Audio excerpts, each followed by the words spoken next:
తిరిగి BCN news కి స్వాగతం. రాష్ట్రంలో కూటమి ప్రభుత్వంపై అప్పుడే ప్రజల్లో వ్యతిరేకత మొదలైందని మాజీ మంత్రి శ్రీ సత్యసాయి జిల్లా వైసీపీ అధ్యక్షురాలు ఉషశ్రీ చరణ్ పేర్కొన్నారు. సోమందేపల్లి మండలం తొంగోడు గ్రామంలో పార్టీ నాయకులు కార్యకర్తలతో ఆమె సమావేశమయ్యారు. ఈ సందర్భంగా ఉషశ్రీ చరణ్ మీడియాతో మాట్లాడుతూ సూపర్ 6 హామీల్లో భాగంగా ఇచ్చిన తల్లికి వందనం హామీకి సంబంధించి ఇప్పటి వరకు ఎలాంటి విధి విధానాలు ప్రకటించలేదని గుర్తు చేశారు. వైఎస్ఆర్సీపీ పార్టీ గ్రామ స్థాయి నుంచి కూడా చాలా స్ట్రాంగ్ గా పార్టీని బేస్ చేసుకుని రావాలనే ఒక దృఢమైన సంకల్పంతో ఉంది. కాబట్టి ఆ ఒక భాగంగా తుంగోడు పంచాయతీలో కూడా మీటింగ్ పెట్టి ప్రతి కార్యకర్తని కూడా పలకరించి కమిటీలు వేస్తూ అదేవిధంగా జిల్లా వ్యాప్తంగా రాష్ట్ర వ్యాప్తంగా కూడా చాలా స్ట్రాంగ్ గా ప్రతి ఒక్క మండల స్థాయి జిల్లా స్థాయిని గ్రామ స్థాయి నుంచి కూడా ప్రతి ఒక్క పోస్ట్ ని కూడా ఫిలప్ చేసుకుంటూ కష్టపడిన వాళ్ళందరినీ గుర్తించి పార్టీలో వాళ్ళందరికీ కూడా మంచి క్యాడర్ ఇస్తూ పార్టీ ముందుకు వెళ్లే ఒక సంకల్పంతో ఈరోజు ఈ యొక్క తుంగోడు గ్రామంలో మీటింగ్ పెట్టడం జరిగింది. ప్రజలందరూ కూడా మాట్లాడుతుంటే ఇప్పటికీ ఎంత వ్యతిరేకత వచ్చింది ప్రజల్లో కూటమి ప్రభుత్వం పైన.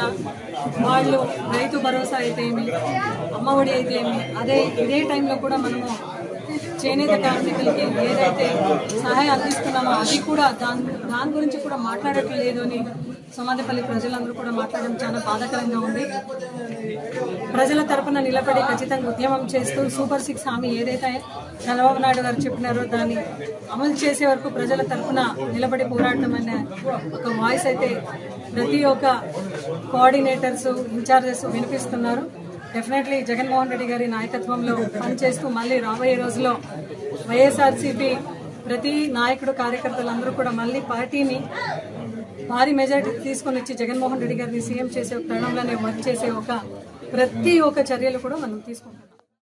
తిరుమల శ్రీవారిని ఏపీ డీజీపీ ద్వారకా తిరుమలరావు దర్శించుకున్నారు. శ్రీవారి సుప్రభాత సేవలో పాల్గొన్నారు. టీటీడీ ఆలయ అధికారులు ఆయనకు స్వాగతం పలికి దర్శనం ఏర్పాట్లు చేశారు. దర్శనానంతరం రంగనాయకుల మండపంలో డీజీపీ ద్వారకా తిరుమలరావు పండితులు ఆశీర్వచనం చేసి స్వామివారి తీర్థ ప్రసాదాలను అందజేశారు. నల్గొండ జిల్లా మిర్యాలగూడలోని అవంతిపురం వద్ద ఓ ప్రైవేటు పాఠశాలకు చెందిన స్కూల్ బస్ అదుపు తప్పి పంట కాలువలోకి దూసుకెళ్లింది. ఈ ఘటనలో 10 మంది విద్యార్థులకు స్వల్ప గాయాలయ్యాయి. వారిని చికిత్స నిమిత్తం మిర్యాలగూడ ప్రభుత్వ ఆసుపత్రికి తరలించారు. నేరేడుచర్ల మండలం చిల్లేపల్లిలోని వీవీఆర్ సిటీ సెంట్రల్ స్కూల్ విద్యార్థులు స్కూల్ బస్సులో అవంతిపురంలోని దేవాలయాలను దర్శించుకుని తిరిగి వస్తుండగా బస్సు బ్రేకులు ఫెయిల్ కావడంతో పంట కాలువలోకి దూసుకెళ్లింది. డ్రైవర్ అప్రమత్తతో పెద్ద ప్రమాదం తప్పింది. ప్రమాదం జరిగిన సమయంలో బస్సులో 30 మంది విద్యార్థులు ఉన్నట్టుగా స్థానికులు తెలిపారు. ఏపీలోని అన్నమయ్య జిల్లాలో ఘోర రోడ్డు ప్రమాదం జరిగింది. కురబలకోట మండలం సర్కారు తోపు వద్ద లారీ ఆర్టీసీ బస్ ఎదురెదురుగా ఢీకొన్నాయి. ఈ ప్రమాదంలో 40 మందికి తీవ్ర గాయాలయ్యాయి. సమాచారం అందిన వెంటనే సంఘటనా స్థలానికి పోలీసులు చేరుకుని క్షతగాతులను మదనపల్లి జిల్లా ప్రభుత్వ ఆసుపత్రికి తరలించారు. గాయపడ్డ వారిలో కాలేజీ స్టూడెంట్స్ ఉండగా పలువురి పరిస్థితి విషమంగా ఉన్నట్లు తెలుస్తోంది.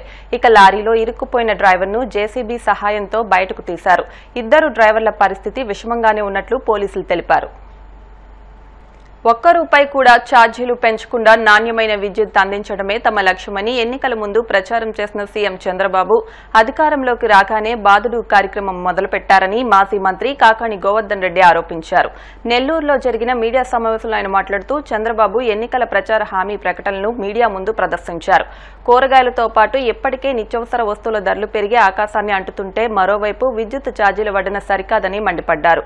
ట్రూ యాప్ ఛార్జీల పేరుతో 8,100 కోట్ల భారం మోపడానికి సిద్ధమయ్యారని ఆరోపించారు.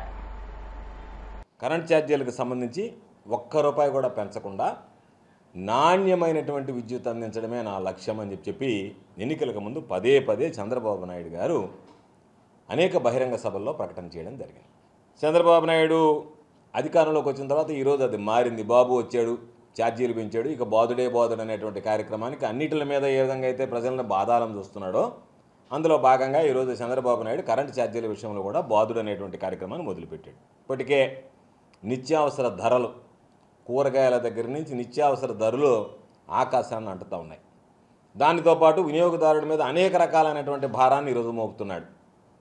చంద్రబాబు నాయుడు చెప్పినటువంటి హామీలను చూస్తే ఒక్క హామీ కూడా నిలబెట్టినటువంటి పరిస్థితులే. దాదాపుగా 100 రోజుల పరిపాలన పూర్తి చేశాడు. 3 ఉచిత సిలిండర్లు ఇస్తానన్నాడు. అదేదో 1 సిలిండర్ దీపావళి అని చెప్పని దాన్ని ఇంతవరకు వాయిదా వేసుకుంటూ వచ్చాడు.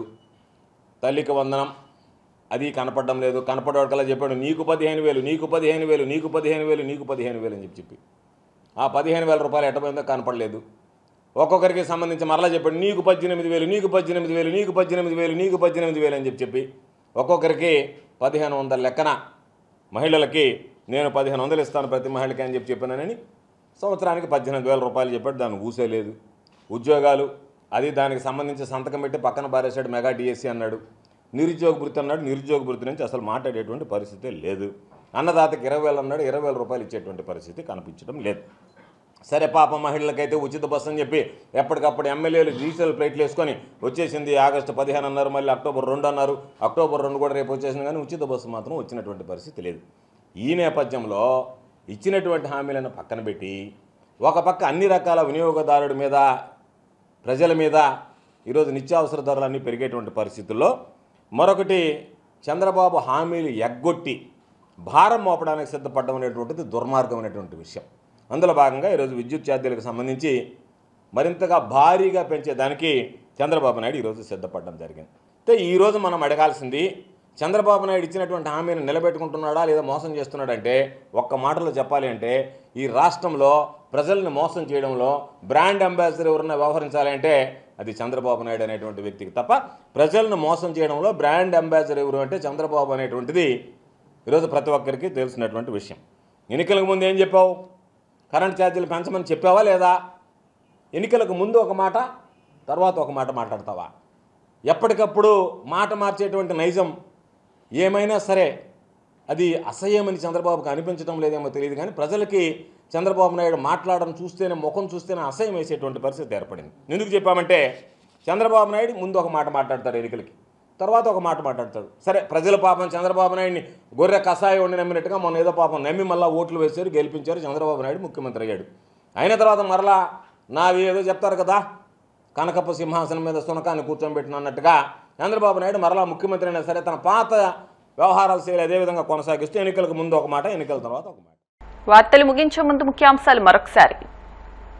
2047 నాటికి ఏపీని దేశంలో నెంబర్ 1 స్థానంలో నిలుపుతామన్న చంద్రబాబు. పెన్షన్ల పంపిణీని యథావిధిగా నిర్వహిస్తామంటూ స్పష్టం. అలిపిరి నుంచి తిరుమలకు కాలినడకన వెళ్లిన డిప్యూటీ సీఎం పవన్. నడక కష్టమైన ఆగని దీక్ష.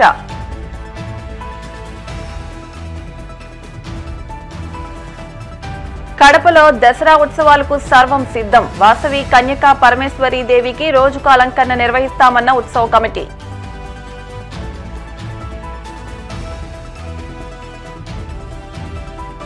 కొరబలకోట మండలం సర్కారు తోపులో లారీని ఢీకొట్టిన బస్. 40 మందికి తీవ్ర గాయాలు.